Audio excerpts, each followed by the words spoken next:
and welcome to the first news meeting live. This is the podcast that brings you into the newsroom to hear the arguments that happen in meetings just like this every day. My name is James Harding, I'm the editor of Tortoise, and I've also been the editor of the Times newspaper. I was the director of BBC News. So my job is to try to make a judgment about what the running order should be. As usual, three journalists are each going to pitch to me the story they think mattered most this week. And together, we're going to try and make sense of them. And at the end, it's my job to try to make a decision about what leads the news. So from Podimo and Tortoise, welcome to the news meeting.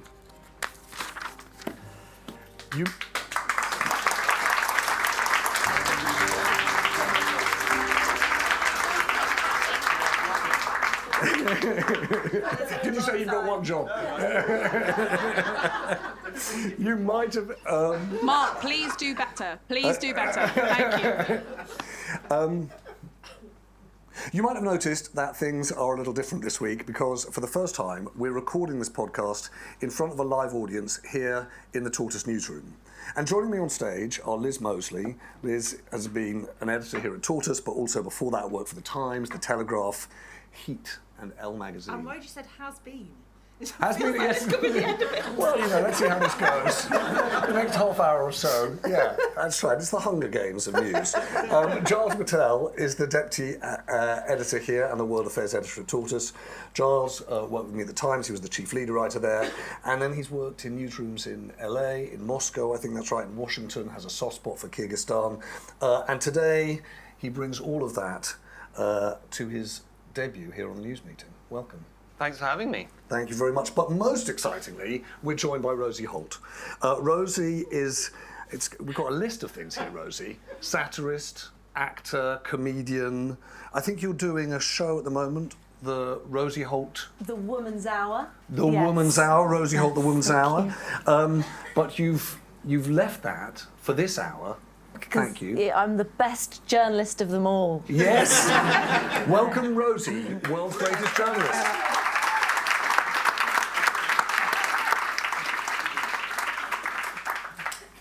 Well, before they each pitch their story, the story that they think mattered most this week, let's just take a moment to have a listen and remind ourselves what happened in the past 7 days. The United States has again called on the warring parties in Sudan to put down their guns. This is our new normal now. The $1.6 billion defamation case against Fox News. Late this afternoon, the judge announcing a settlement was reached between Dominion Voting Systems and the cable media giant. Former boss of the business group CBI says his reputation has been totally destroyed after being fired over complaints about his behaviour. I want to apologise to anybody at the CBI that I upset, that I made uncomfortable. But it's so clear. I've been made the fall guy.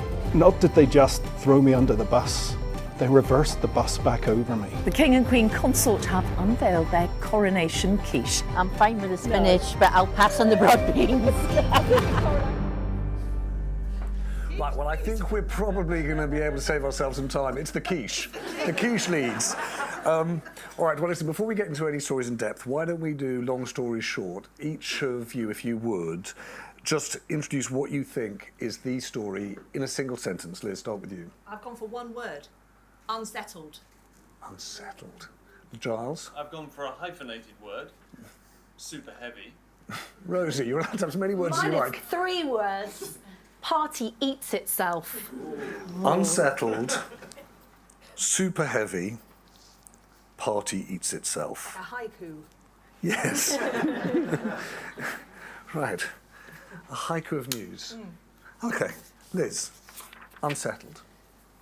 Oh no, are we starting with Rosie? Okay, good. All right. Sorry. If you're listening to this podcast and asking why I've just done that, it's because on the screen it came up. Party eats itself. Let's go. Unsettled. Why, Liz? So in many ways, this is the most disappointing news story that there has ever been, because Fox and Dominion Voting Systems settled just literally moments before the trial was due to start, which means we won't get to see Rupert Murdoch, Sean Hannity, Tucker Carlson and the like testify. Gutted, absolutely gutted. But the deal was this, $787 million damages, just about half what they were going for. What Dominion was going for. What Dominion was going for. An acknowledgement that the claims broadcast by Fox about Dominion were false, an acknowledgement, but crucially no on-air apology, which was, we understand, was a big part of the mediation in reaching a settlement. And indeed, the Fox statement included this absolute classic, which was that the outcome of the case reflects Fox's continued commitment to the highest journalistic standards, which I think we can all agree is indeed truth. So, but why this matters? Because when it settles, I sort of had the real sinking feeling of like, oh, that looked like it was going to go somewhere. But it's worth just sort of pausing to think, OK, well, where does that leave us?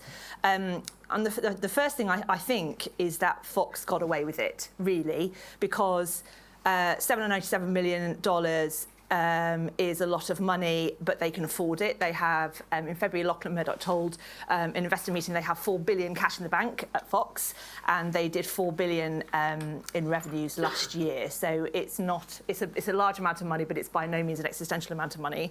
It's enormously high by the standards of defamation cases. It's the biggest publicly disclosed sum ever in an American defamation case. Yes. Right. And actually, on the size of the settlement, there's a sort of interesting tactical thing, which is it's not an existential amount of money for Fox, but in setting a precedent, it possibly would be for Newsmax, the rival right-wing news service in the States, which is being sued also by Dominion and by Smartmatic. So there are another two big suits heading for that smaller organisation. All right, can we just do a moment of new readers start here? Yeah. So this is the case the Dominion voting system brought against Rupert Murdoch's Fox News. Yeah. For, they said, putting on air stories about Dominion, which they knew to be untrue. Correct, and there were the most extraordinary pre-trial disclosures that contained WhatsApp messages, emails, and indeed personal testimony given by Rupert Murdoch himself and other senior people at the network, on air and off air, that revealed that they had discussed between them explicitly, knowing that the people that they were platforming and the claims that they were repeating, they knew that they were not true. And their defence, Fox's defence, and I think this is why on the one hand, this settlement is a sort of win for American democracies, that the judge, Judge Eric Davis, in his sort of his conclusion, his sort of summary judgment, 130 pages worth of it, he wrote in capitals, it was crystal in capitals clear that the claims about Dominion that Fox had broadcast were lies. In effect, taking away their defence, which was a First Amendment defence, they said that because it was the president that were saying these lies, that's what made them news. So the judge effectively said that doesn't work. You can't have that defence. And so that seems enormously. I mean, it maybe seems unhealthily interesting to me because it's journalism. Yeah. But the point that they're making is, or the point that Rupert Murdoch explicitly made in his written defence was, we can publish this even if we know it to be untrue, because it's news. It's news said by the president. And the court has said, no, you can't knowingly publish something that is untrue and use news as a defence, or correct. Newsiness, newsworthiness. It's the difference between truth and newsworthiness, exactly. Giles. Crucially, I think one of the things that Judge Davis decided was that they had not just reported this, but endorsed it. Correct. But isn't the extraordinary thing is that, and it is I don't understand about the process, they published, or the judge published, 20 findings of fact that went against Fox, is that right? Yes. But prior to the moment in the court, yeah. So Liz, why is this not, as you say, it's not just like not a story in some ways, or not the lead story, because the reality is, if Rupert Murdoch had taken the stand, if the others had taken the stand, this would have been an incredibly revealing moment. It's not much of a revealing moment, it's a settlement. I think the revealing moments had come before, and I think the fact of the settlement sets up the next series of revealing moments, because it's not over. So what happens It's now? not like this was the last one. There are subsequent cases facing Fox. So some of them caused by this whole process. So the judge has appointed what's called a special master, I don't know who that person is, to look at accusations that Fox wasn't upfront during the process of submitting the pre-trial judgments and the testimonies and things, that Murdoch himself was an executive officer at Fox, that they were somehow obfuscating that status. So that's the next sort of round. And two other things coming at Fox. Firstly, last week, a shareholder on the Fox board, a man called Robert Schwartz, last week launched legal action against 5 named individuals on the Fox board for their failure of fiduciary duty. So basically saying, you have brought our company and therefore my investment you've put it at unnecessary risk. And the people named are Rupert Murdoch, Lachlan Murdoch, Chase Carey, Roland Hernandez and Jack Nasser, who you will know are quite significant people. They are, and just the one thing that intrigues me about the settlement and about the statements outside the court is we still don't really know why Fox settled. So there's a theory which is the human theory, which is they just didn't want Rupert Murdoch on the stand. He's 92 years old. What would be revealed about him and his leadership of the company? Or there's this argument that they could have lost Fox, this idea of actual malice, i.e. deliberately putting on air something that they knew to be misleading. And do we have any idea of what drove the decision to settle, or just they thought they'd lose? Off the record, a person who might know has intimated to me that it wasn't the former. It wasn't that Rupert is too ill, they don't want to see him. That wasn't the reason. I think if you look at how it's played out, I mean, bearing in mind, you know, we talked about the amount of the damages. Press Gazette did a brilliant piece of work towards the end of 2021 that looked at the overall cost to date of the phone hacking scandal to News Corp, which is somewhere between 1.3 and 1.4 billion and counting, including legal fees, damages, the loss of revenues on the closure of the News of the World, restructuring, all that stuff. So this is not half that. But it's only just begun. But this has just started. Interesting fact is that the settlement in Rupert Murdoch's second divorce was 1.7 billion. So that's more than all of the things combined. So, you know. So over the week, the Fox Dominion story is that it leads the news. Over the decade, yeah, it's marital I mean, the affairs. real question is what happens to the Gojo deal, of course. That Succession fans. We'll come back to that. Yeah. Rosie, what do you think of this story? I think the story is incredible, but it is disappointing. It is unsettling because I was so looking forward to a court date, especially because, you know, Succession has only got a few more episodes, so there's not much left to go. But yes, it's a bit unsatisfying, I feel. And Rosie, what do you think about I was always taught that there's a problem with media stories, that the media cares more about them than people do. Yeah. Journalists love a journalism story, and probably a Rupert Murdoch story most of all. Full disclosure, I work for the Times.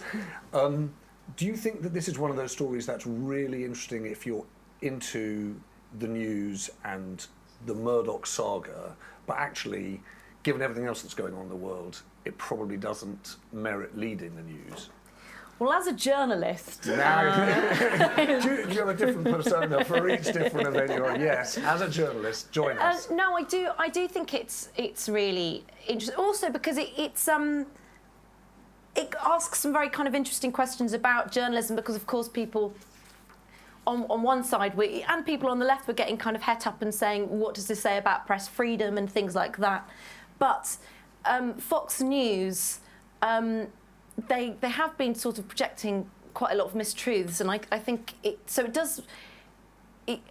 I think a lot of us wanted to see him go down in court because Fox News is a bit insidious and some might argue dangerous. Giles, can I just ask you one slightly boring in the weeds question, which is the reporting of the Fox Dominion settlement by Fox itself and by some of the other news outlets. What do you make of that? So there was a total of 6 minutes of Fox News coverage of the settlement over the course of the sort of day, the news cycle following the announcement, buried quite near the bottom of, I think, 3 different bulletins. The big names who were named in the indictments didn't cover it at all. The Times, for which we both worked, buried it right at the bottom of the website. The Wall Street Journal, which is wholly owned by News Corp, actually led the reporting on the whole story, put it top left, and kudos to them and to their new editor, Emma Tucker, who used to be deputy editor of the Times. And that's the call. It would have been fun to be a fly on the wall in some of those conversations. But one important thing in this, which is, there would be an argument, wouldn't there, Liz, to make that this is really significant at the beginning of a US electoral cycle to, if you like, put to bed some of the lies of 2020. It's not clear that unless Fox broadcasts that story and makes it public, that it is going to move the dial in terms of public perceptions around the Trump-Biden election. Absolutely. The sort of rump of true believers, but 70% of Republican voters, 30-odd% of the electorate get their news, if not from Fox, then from outlets to the right of Fox, and they will either not hear of this settlement or will tune it out or actively disbelieve it. You look at the comments following some stories on the settlement and right-wing commenters just saying, well, this is a shame because it's true that Dominion Voting Systems does rig elections all over South America. All right, Giles, I'm going to come to your story in a second, but I just want to get, it's a quick flavour. You would lead the news on a story like this? Yeah. Rosie? Yes, I would. Good. Okay. Well, by the way, that's a completely uncharacteristic moment of one-word decisiveness. Any normal news meeting, be like so equivocated and elaborated, and these sort of all by me. Right, let's go. Giles, what's your story? What are you pitching as the most important story of the week? Okay, or at least of the century. At about Texas toast time this morning, 8:30 this morning, Texas time, the biggest rocket ever built blasted off from Boca Chica, which is a homemade cosmodrome built entirely by one company, SpaceX, about 120 meters tall. Let me get to the right page in my notes. There we go. With twice the thrust of the Saturn V rocket. The Saturn V rocket, as you will all know, Rosie, you know this. I know this. Took Neil to the moon. No. Yeah. The Saturn V had 5 mighty F1 rocket engines. This had 33 Raptor engines, which I was telling people earlier today were the most powerful rocket engines ever built. I'm wrong about that. Each Raptor has about a third the thrust of one F1, but do the math. Twice the thrust of a Saturn V, maximum payload about 150 tons to the moon. It lasted about 4 minutes and 6 seconds, and then spectacularly started spinning. It was supposed to send the launch vehicle, the sort of slightly, very phallic Starship. I was already finding the whole thing pretty arousing, so it's good to know that. Starship space vehicle all the way around the Earth, which it was to plunge into the Pacific off Hawaii. That didn't work. The whole thing stuck together and sort of spun towards the Gulf of Mexico and exploded shortly before crashing into it. So to that extent, it was a failure. But Hold on, Charles. But no more than the fact that Fox Dominion settled. So okay, hold on. I genuinely, so that's all amazing. Where were they going? What were they doing? Okay, this was a test flight. There was no one on board. It went much further. So it's a massive firework, basically. Yes, I really need to be absolutely clear that this was a technological triumph. They lowered expectations, but even making allowances for that, this massive package, right? Really well done. Keep going. This massive package had never taken off before. You have to, and not only did it take off, it flew for 4 minutes and 6 seconds. It passed what you know is called max Q, the point of maximum aerodynamic pressure on the launch vehicle. They have a record of picking up the pieces, starting again. There's absolutely no question that they will make this work. They have with all their other rockets. But just for what? to go to the moon. Now, this is the key point. I've been told that this section has to last no more than 2 minutes, so bear with me. SpaceX have completely revolutionized space travel already by making launch vehicles reusable. Both the Starship bit at the top and the booster at the bottom are designed to be reusable. They're made out of stainless steel, which is cheap. They're incredibly strong. They will be reusable. Why do I say that? Because the record with the smaller rocket, the Falcon Heavy, they've made it work. You will have seen on YouTube 3 of them landing together, and they can do it on barges in the ocean. These are the rockets that return to Earth. Yeah. Yes. Yeah. And the real vote of confidence in this whole package is NASA's. NASA has built a giant rocket derivative based on Saturn V called Artemis II, with which they hope to take people back to the moon. Will they actually get people to the moon with that technology? No. They depend on this very thing that took off today to meet the astronauts in high lunar orbit, 240,000 miles from Earth, and they will transfer into the phallus-shaped spaceship. Elon Musk, this is Elon Musk. Yes, it will be there to meet them. NASA is counting on it. This is the bus home? No, this is the bus to take them to the moon. Okay. Nothing in the whole Artemis rocket package can actually get the astronauts to the moon. They are relying on what took off today to be there, going round the moon. So this is like when you go to Bicester Village to go shopping. You get the bus. The bus to Bicester. You get a train to Bicester, and it's the bus that gets you actually to the shopping centre. Close. Well, hang on. Actually, so sorry. I do just want to understand seriously. What you're saying is that this was a test of a technology which would enable us, a reusable technology, that would enable us to provide essentially a commuting service from Earth to the lunar orbit, from which NASA will then be able to take you to the surface of the Earth. No, other way round. Other way round. All NASA can do is take you to the lunar orbit. Correct. And then this will go from the moon to Artemis and back again. From lunar orbit, it'll go from Earth to lunar orbit. Yes. It'll wait there. The astronauts will climb from a small space capsule into this very large one, bizarrely, and it will use that very large one to go down to the surface of the moon and to come back to Earth orbit, get back into the NASA cheap bus, and come back like that. It's an absolute mess. But hold on, Giles, just to understand.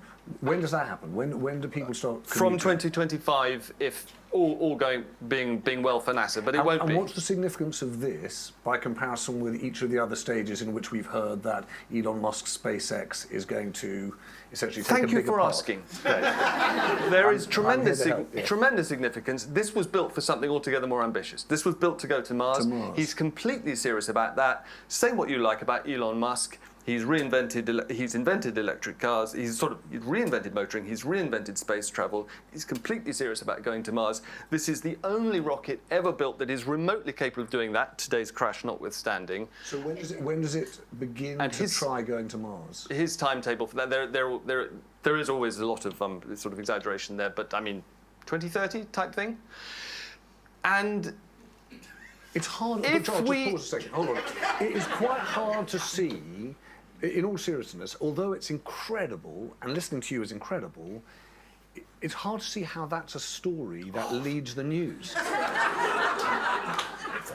Unbelievably, you were editor of the Times and director. I know I've lost it. I'm sorry. Yeah. No, seriously, how does it lead the news? This is a test of a vehicle in the process of production. The first test of the vehicle that is most likely to make Homo sapiens what Musk describes as a multiplanetary species. If and when that happens, and this is the most likely technology to make that happen, it will surpass 1969 and the moon landings. It will be on a par with finding out whether or not we're alone in the universe. And today was the day it first flew for 4 minutes. And I do think that on the day that we actually, like 69, we'd probably go, oh, that's a story. Maybe we'll put that in the news. But the day that they tested, or did a test on the Saturn V, did they start thinking, okay, well, yeah, that led the day, news. Did it lead the news? Yeah, I'm gonna assert that it did. Neither of us was alive then. Rosie, help. What do you think? I'm very confused. I thought I liked it. Did you see it? Did you see it? No, I liked your story. All right, do watch it. It's right there. I will. I just don't understand anything, I'm afraid.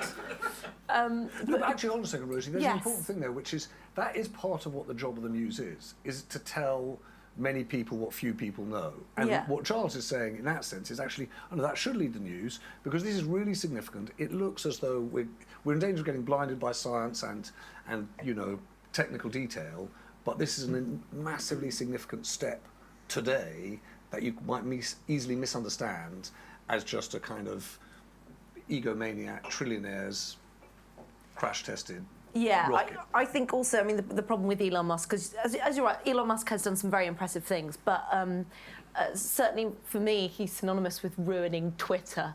Which is... You've done some work there. But Rosie, what do you think about people who say, actually, that's exactly the problem with the media? We spend all of our time talking about Elon Musk and Twitter. Yeah. And actually, the much more significant thing is either Tesla and the remaking of the electric vehicle market or potentially space. Yeah. And is there an argument for that too? No, definitely. I was more, it was less a criticism of the story and more a criticism of myself. I do think it's important. I just wish I understood it better, but the figures and facts make me panic. Really? Yes. Yeah. There are lots of reasons why you should, I think. Not least that every space launch is environmentally catastrophic, you know. But I can't help but admire the man's ambition, and everyone's got that sort of ambition, but he has this weird habit of following through. Make it. Liz, what do you think of the story? Nah. Really?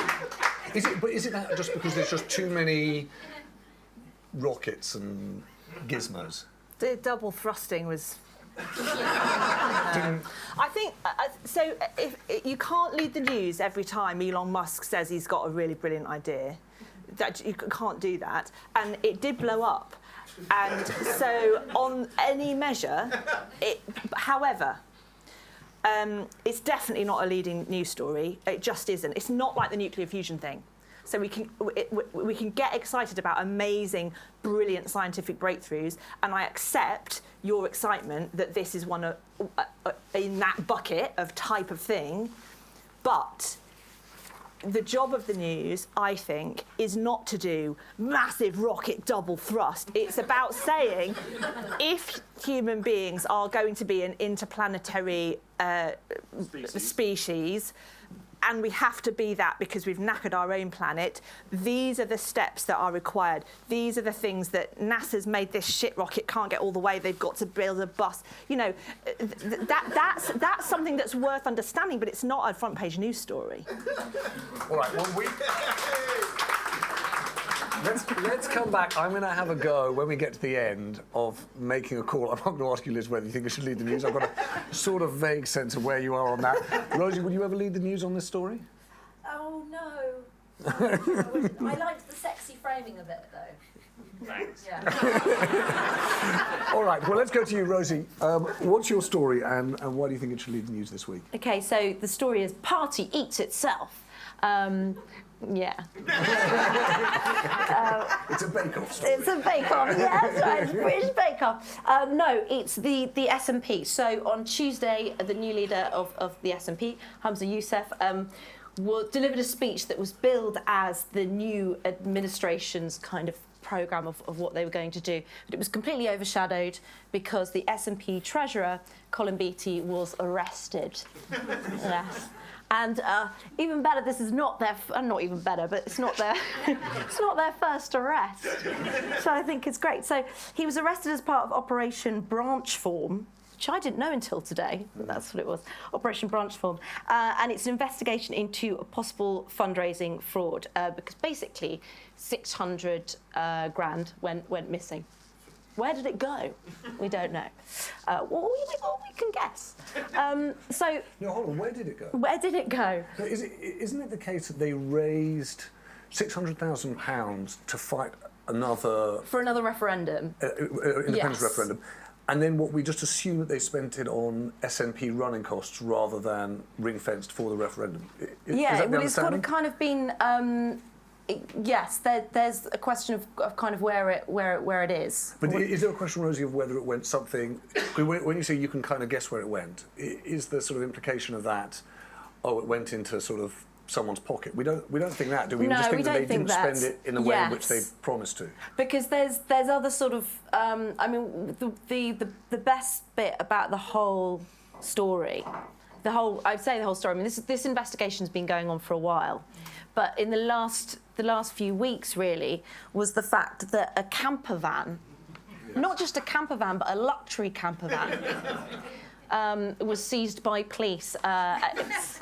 Yeah, before it got away, at Nicola Sturgeon's mother-in-law's house, and they claimed that this camper van was for SNP purposes. But a lot of SNP leaders have said we didn't know about this super camper van, and they're jealous. And so if you're, this is the bit where the geographical bias of Tortoise is going to play out, isn't it? We're in London. And so there's certain people here, like Colin Beattie, who suddenly become a name. Yeah. And the truth is, lots of people didn't know who Colin Beattie was until he was arrested and resigned. Why does all this matter? Where does it end? Well, because it could have huge ramifications. It could lead to the SNP has had such a stronghold over Scotland, and it could lead to the fall of the SNP, which would mean that Scottish Labour. Which could mean that Scottish Labour could get a real foothold, and which mean that Labour could get in this country. It also raises questions about Scottish independence. So it could have really far-reaching consequences. And the thing that I found really intriguing about this is, why is it happening? So if you're an SNP donor, why do you call the police to say, I'm worried about the way in which the money that I gave was spent? And the bit in this whole story that I still don't understand is that Alex Salmond and Nicola Sturgeon had a colossal falling out. Yeah. And I don't know the extent to which this is Scottish Independence Party politics and rivalries playing out and spilling into a police investigation, or what's motivating the police to investigate this so forcefully. Like, why is this happening? I think it's really interesting what you say about the police, what's motivating them to act so strongly, because one thing they did is when they arrested Nicola Sturgeon's husband, is they kind of cordoned everything off. It was like there was a body in there. It was extraordinary. They put up one of those tents, didn't they, Yeah. outside, which is exactly the kind of thing that looks like you were investigating a serious and dangerous criminal event. Was that a signalling act, or was it just... It's the buffet. We're just practical, they're going to be in for a while, we're going to make sure we got a spot. Giles, what do you think of the story? I agree with Rosie that it's very significant. I'm feeling generous. I'm feeling quite generous today about other people's stories. Whether the SNP, whether independence, I think it's interesting. It feels like a balloon is quite swiftly deflating, a balloon that was the dream of independence, which got fattest shortly after Brexit. And now it seems to have been dependent to a greater extent than we thought on personalities. The Salmond and Sturgeon, very strong, one after the other. Or is it because it probably won't have changed the irreducible number of Scots who want independence and who are waiting for someone more compelling than Hamza Yousaf to come along? But I agree with Rosie that it'll have profound implications for the next Westminster election. And just one other thing I want to say. We look on, sort of chortling at this spectacle of a ruling party fighting amongst its own members, right? Imagine what it's been like for them these past 12 years, looking at us lot. Yeah.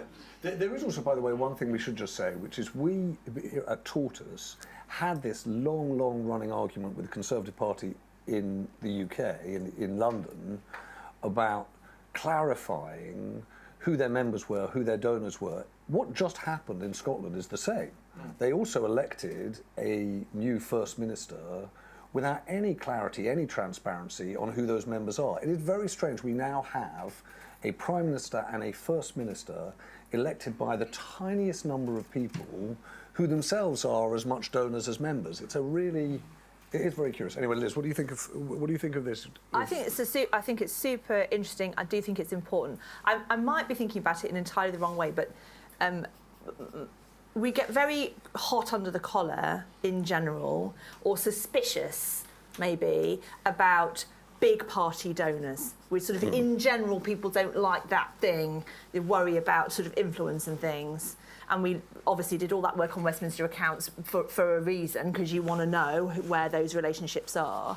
But smaller political parties struggle to fund themselves. Like, it's hard to fund a political party. And if the SNP, who we've watched and observed, have, as you say, an extraordinary run in Scotland, really, whether it's through the personalities and the charisma of Salmond and Sturgeon or for other reasons, the fact that that party was, you know, struggling to pay the bills, that itself is not a good sign for democracy. Would you lead the news on this story, Liz?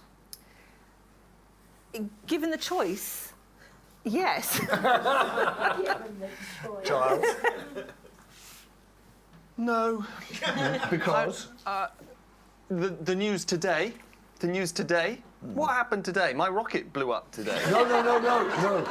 That's not the way the thing works. Oh. You're not allowed to pitch yours again. Right? You have to just say, I feel I didn't make that point. All right, well, listen, why don't we cut to the chase? If you've been in a news meeting before, there is a wrangle similar to this. In fact, it's not always like this. Either you come at a news meeting and you're just inundated with stories. You've got a dozen and you've only got room for half a dozen, or often the cupboard is bare and you don't have anything at all. But once everyone's pitched, typically it's the job of the editor then to try and say, all right, what's the running order? What should lead the news and why? And I'm going to have a go at that in one moment. But before I do, would each of you suggest, and you're not allowed to pick your own story, Giles, would each of you suggest which story you think should lead the news? Rosie, why don't you go first? Unsettled for the Fox versus Dominion. Do I need to say why? Yeah, go. Yeah, okay, I'll say why. Well, I think it's, you know, Rupert Murdoch. You know, I think he controls a lot of the media. This is a very interesting case about media and about what its role and what its obligations are. And also, it did arguably contribute to some very angry people storming Congress. So I think it's important. Giles? I would choose Fox Dominion, because even though they settled, the main lawyer for Dominion got to have his soundbite, which was carried slightly on Fox, but definitely across all the other networks for the large American audience to hear, saying lies have consequences.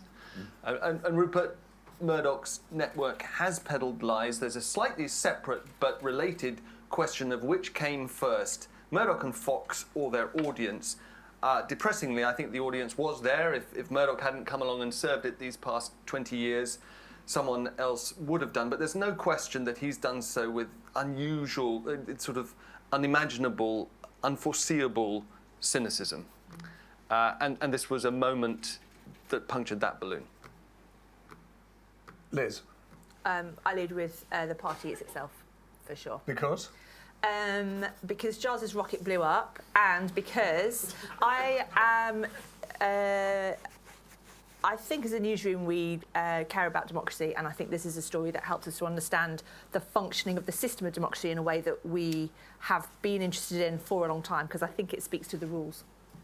All right, well, listen, I'm going to have a go. There used to be a saying that you get to the end of a news meeting and go, all right, well, that's very interesting, now here's what we think. So I'm going to have a crack at exactly how I think we'd run it.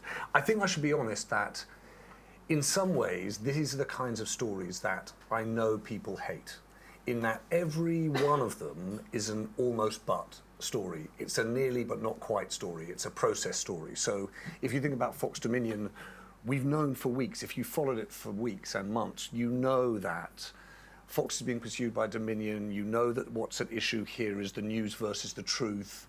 And actually, what we didn't get was an explanation of how Fox did that, why they did that, and a judgment of the individuals involved. It was a very disappointing and frustrating story. Obviously, Elon Musk's rocket blew up, so it's a nearly but not quite story there. And even, Rosie, I would say the Scotland story, since Peter Murrell's arrest, actually, we've known that there is a forceful police investigation into the SNP and the implications of it, i.e. what happens to the SNP in Scotland, what does that do for Labour and its prospects in the general election and an independence referendum. All of those things have been on the horizon. So in many ways, each of these stories are process stories, they're steps along the way. That said, they're all of enormous significance, and I would run them in this order. I'd run third, and Rosie, forgive me, no good deed goes unpunished. I'd do the Scotland story. And the reason for that is that I think that we haven't really got any closer this week to the two fundamental questions, which is why did the SNP do this and what's driven the investigation? And I think when we get to what's driven the investigation, what the internal politics are in the Scottish independence movement, this thing's going to blow up. And there's much more to go on it. And I suspect that that week it'll be leading the news. The second story on the I would then run. Up makes that story lead the news. And yours runs second, Giles. and the reason I would run the rocket story second, and I'm not as kind of quick to deride it as Liz, is that I do think there are these really, really big step changes in the way in which human society meets existence, the universe, that creep up on us all of a sudden, and we're like, oh my goodness, we've suddenly got a man on the moon, and it comes as a surprise. And if we move to a world where it is possible to commute to another planet, to properly investigate Mars, it would be nice to have a sense, as an informed listener or reader, that this was coming, and understand the steps and the technologies that brought us there. So I'd run yours second, but by a country mile, I'm with you, I would run Fox Dominion and Unsettled first. And the reason is really simply, Liz, I think two things. One is, I do think that in what in our lifetimes is a defining battle for truth, this was a victory, and a really significant one. And secondly, I think it said something really profound about responsibility. It said that broadcasters have a responsibility to publish the truth, to broadcast the truth over the news.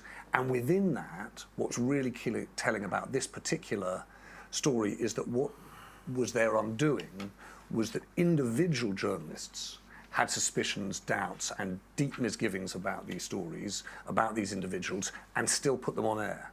And so there's a kind of corporate responsibility, but individual responsibility that's underlined. So my running order would be Scotland, SpaceX, Fox Dominion. That, for what it's worth, is the running order. And thank you very much.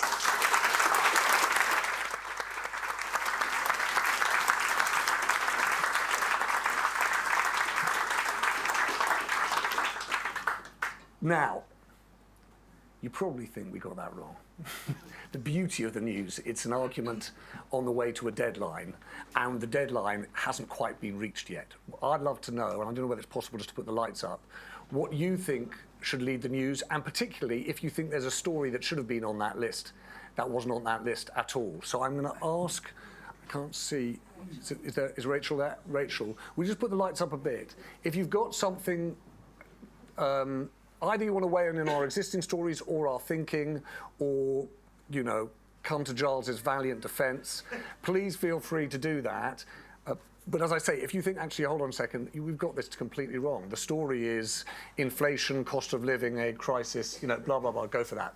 All right, there's, at the back, and will you just say, even though, for example, you, Sudi, I know who you are, will you say who you are? It's Sudi, and I think we should lead with a food story.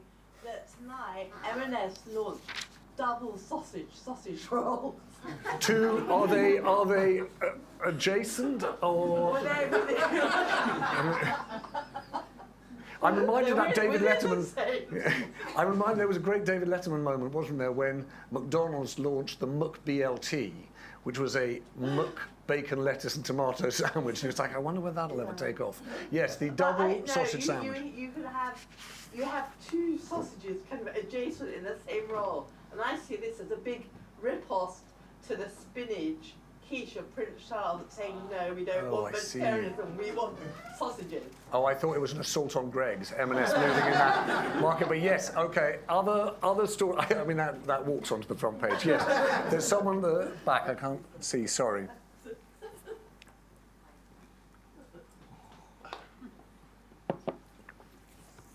Hello, it's Lisa. Hello. Hello, Lisa. Definitely with Liz on Fox Dominion, but I'm really curious that you asked why Fox settled, but you didn't ask why Dominion settled. Yeah, great question. Yeah, and also what happens to all the other evidence that Dominion has managed to collect. They've got many more to come, I think, Dominion. No, Smartmatic is going to take No, so Dominion is suing Michael Oh, I the see. pillow guy, Rudy Giuliani individually. I think, is there one for Sidney Powell as well? They've got lots of And Newsmax. other suits. Yes, and Newsmax, yeah. Yeah. But Lisa, if you just got the mic, is your point that what that tells you is that Dominion was convinced it could win, but not convinced it could win to the tune of the $1.5 billion it had in mind? I don't know. I'm just really curious to know when they'd already had that statement from the judge, as to what. I'm really interested in the decision-making process. Who's the lawyer in this, Giles? On which side? On the Dominion side. Well, Davida Brown is one of them, but and she's the lawyer for both. She's in both cases. Yeah, she wasn't the one who said lies have consequences. But it's a really good question. Dominion could have lost. That was a Judge Eric Davis didn't think so, but this would have gone to a jury. Delaware, not Texas, but Dominion could have lost even if they hadn't. There would have been years of appeals, and that's, I think, a principal reason why they settled, because any settlement could have been eroded by that process. Giles, thank you. Lisa, I'm going to just take a few points. There's a gentleman here and there's someone in the back I can Hi, see. My name's Tim Nolan. 2 points. One is I think the ice cap melting, Antarctic and Greenland perhaps should have led, certainly should have made it onto the front page. And why this week, Tim? Just because there were various reports that I think they came out yesterday that reported that the level is accelerating, which I know is not novel in itself, but it's so significant and it's tangible evidence as opposed to speculation. So I'd argue that certainly should get into the top 3, if not the top 1. Just a question, actually, if you don't mind, relating back to Dominion. The fact that there was the pre-trial judgment or statement, does that set in legal terms an actual precedent for the point about because it's news that doesn't trump the truth? Because it wasn't actually in the court case, so it was in the case, but it wasn't didn't go to trial. So does it in the American legal system, does that embed that in the way I think we probably all hope it does? Yeah, it's a good question. I don't know if it counts as legal precedent in the way. I mean, we've got some legal people in the room. But my understanding was that it was a statement by the judge who had dismissed it as a defence. So how that precedent works in other cases, I don't know. I don't know if it's just his opinion or I don't know. I don't know, but what I do know is that if you were working in a newsroom, you would look to that case and say, and that's the reason why I think individually it's interesting, Tim, because I think that if let's say you're a booker on a show, and you personally think that this is someone who's peddling something that's untrue, you think, well, hang on a second, I might end up being liable for this, and my WhatsApp messages might get me in trouble. It hasn't landed. I just do it, yeah, that's a really good question. There's someone at the back here, and I'll come to you, sir. Yes. I think it's Yelena. Hello, my name is Yelena. I'd also like to lead with a food story, which is, whilst at the same time that CEOs are celebrating the economy being in a better state than they thought it would be, inflation remains at 10%, and most importantly, basic foodstuffs like milk are up 1/3, olive oil's up 49%. There are lots of countries across the EU now that are changing their imports and not importing from Ukraine, for instance, in order to protect their own domestic food supplies. So that's the food story that I would be leading with, because it impacts most people today. I wonder about that. As you know, I'm obsessed by inflation stories, and I think this is one of the most kind of important and consequential forces around. But the only thing about that, Yelena, is that I worry that this month of all months is the one where the inflation story is most misleading, because the gas prices are inflating inflation, and next month that'll shift. It may not take some time to feed through into food prices. I just want. I know there's a deep cost of living issue here. Yeah. That's what you're talking about, not the inflation, the cost of living. the retreat in real living standards. I agree with you, but that's exactly the reason why it needs to be a front page story, because it needs to be explained. Okay, fair enough. There's someone over here and there's a gentleman over there.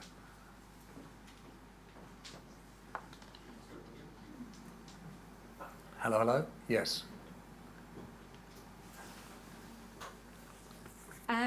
This story is about a court date that was set this week for an unprecedented climate litigation case. 6 young Portuguese children and young people are taking 32 European countries, governments, to the European Human Rights Court. And it's a really unprecedented case. So the court date has been set in September 27th, I want to say, but don't quote me on that. And the reason it's unprecedented because it's the first time that countries have been grouped in this way, and they're taking them to court because they're failing to meet their reduction targets and they're not doing enough to combat carbon emissions. They're taking all the EU countries, or they're taking a group of EU countries? 32. They're taking 32 EU governments, and it's the first time so many governments and countries have been grouped together in a case like this, and it would who's funding that? Who's enabling those young people to do that? So it's 6 young people, and they're supported by GLAN, which is the Global Legal Action Network.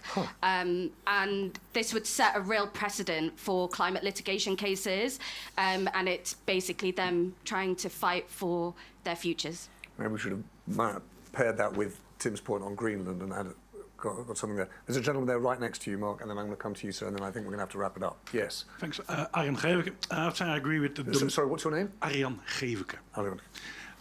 I agree with you on Dominion because of the role that the media plays in a democracy, but it also gave an insight into corporate decision-making in Fox News. And if you read a little bit between the lines, they valued peddling lies as more important to generate revenue than simply telling the audience the truth. Yeah. And that corporate decision is really interesting. I promise not to plug our investigation into this that was a fair few weeks back, but my colleague Dave Taylor did a slow newscast on Rupert Murdoch News versus the Truth, which was actually trying to piece all of these things together, and it's worth listening to. It's just worth listening to because it makes exactly that point, but almost entirely in their own words, which is extraordinary. So one final point, yes. Hi, Paul Atherton. As many may be aware, my sort of issues around homelessness, and tonight there is a vigil outside Parliament for those who died whilst homeless throughout 2022. And there was actually 1,313 people who died very young, who could have been treated, who should have been acknowledged and assisted, and just weren't, and have been kind of left to the wayside. During when, Paul? In the course of a year or course of the pandemic? Course of a year. So this is 2021 to 2022 figures. And is that very unusual? Is that like pandemic It's higher numbers? than it has been it started with the Bureau of Investigative Journalism, started creating it, and then the statistics were then transferred to the Museum of Homelessness, who've been controlling for the last 3 years. Right. So this is the highest rate that they've had, and it was considerably lower during the pandemic. It was around the 700 mark. So this is almost double what was happening during the pandemic. But as I say, there's a candlelight vigil actually happening now. I've had to miss it to come here. Well, Paul, thank you very much. I'm sorry, I know that other people who've got stories, and as you can tell, we're eager to hear them, but just in the interest of time, we should probably bring this to an end. And so I'm just going to wrap this up, and then there's a moment that you will have to look away where my colleagues Rebecca and Lewis come to me and say, you know what, you fluffed this line, you fluffed that line, you're going to have to say that again, and then you're going to have to hear me in a way that's extremely spontaneous and natural do it all over again. So hold tight. That's it for this week's news meeting. Thank you to Liz, thank you to Giles, thank you particularly to Rosie, and thank you everyone for joining us here in our newsroom. Next week I'm going to be joined by 3 more journalists who again are going to be trying to convince me that they've got the story that mattered the most at the news meeting. In the meantime, please do rate and review this show on whatever podcast app you use. And to all of you, thank you very much.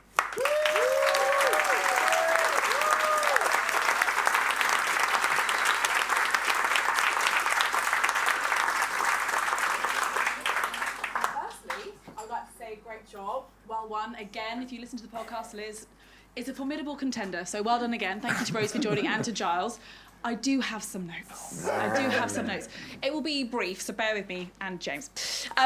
Page 4. It's all going to be in an orderly By the way, fashion. this is actually what happens every week. So you get to the end of it, and then you're like, you fluffed the line, you couldn't say your own name But right. in a supportive That is the way it manner. works. So It's supportive. It's you know. supportive. But page 4.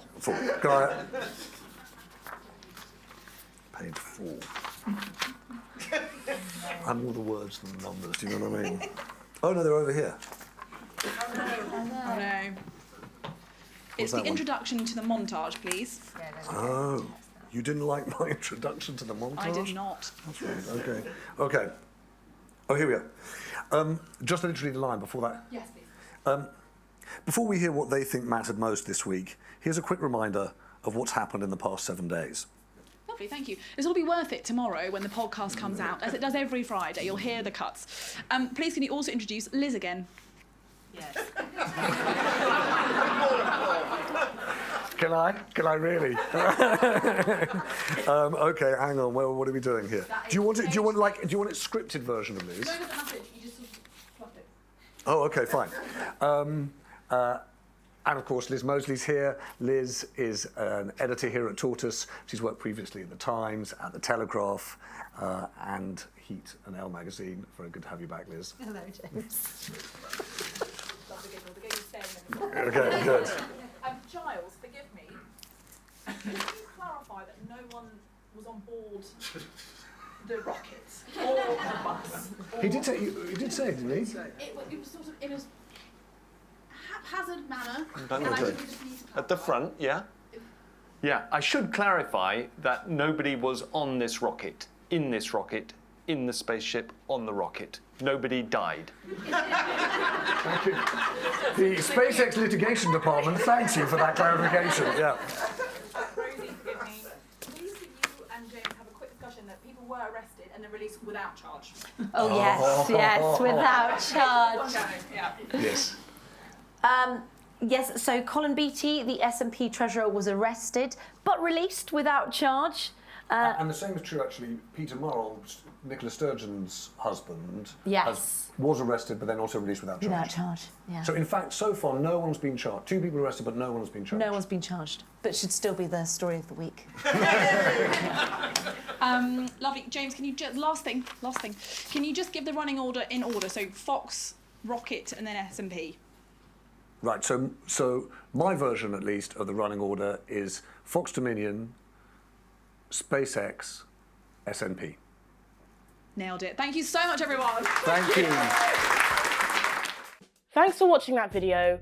If you enjoyed that, we think you'll love these. And if you want to join us for the next live recording of Tortoise Lates, head to tortoisemedia.com/book.